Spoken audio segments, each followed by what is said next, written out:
गोंयच्या सगळ्यांक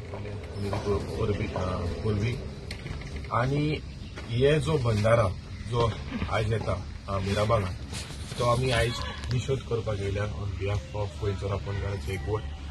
आणि आमी जेन्ना सांगताले 2015 की सागरमालाचो प्रोजेक्ट येता आणि तितून आमी पळयलेले त्या सागरमालान रिपोर्टान प्लॅनान की एमपीटी पोर्ट पळय आसा तो एक्सपांड जाता आणि तो एक्सपांड करून डबल रेल्वे लायन 4 लेन रस्तो आणि न्हंय पळय आहा ते नॅशनलायज करपाचे आसा. आणि आमचे न्हंयो पळय आहा 6 न्हंयो हेंच्यांनी नॅशनलायज केलेले.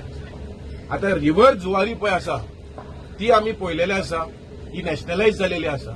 आणि हालींच आमी पळयलेले सँड मायनिंग करपाक 6 वाठारांनी almost 1000 cubic metres of silt desilted रेंव काडपाक परवानगी दिवपाची आसा.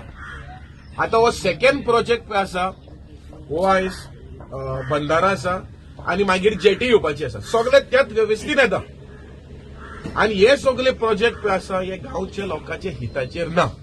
हे सिद्ध जाता आयज गांवच्या लोकांनी मिराबागाच्या लोकांनी पळयलेले आसा तांकां कांय बेनिफीट ना, एक सिद्ध जाता.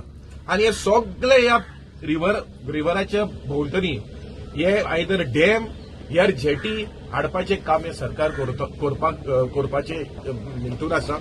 आणि हितून आमी पळयलेले आसा की कशें मरीन लायफ जे नुस्तें पळय आहा ते आयज सोंपून काबार जातले, जे पर्यावरण पळय आसा ते काबार जातले, ते सॅलिनिटी पळय आसा ती काबार जावपाची आसा. सो आमी सरकाराक मागता ही फोटींगपणां पळय उलोवपाक पयलीं बंद करा. म्हाका उगड आसा की गोंयच्या सीएमान असेंब्लीन सांगलेलें की कोल आमी दिवचेच ना म्हणून असेंब्लीन सांगलेलें आश्वासन दिल्लें. आयज पळय जे पळय फोटी पळय आसा ती ओपनायज जालेली आसा. आणि आयज आमी सांगता गोंयच्या लोकांक उठा, कित्याक हो जो कोल पळय आसा हो आख्खें काबार गोंयभर काबार करपाचें आसा. दोरयो न्हंय हे सगळे काबार करपाचे. आयज एमपीटी म्हणटा आख्खी दोरयो म्हणटा आपणाची. आयज न्हंय म्हणटले जालेले आसा नॅशनलायज. गोंयच्या लोकांक हे न्हंयेचे हक पळय आसा तो काबार जातलो. सो हांव मागता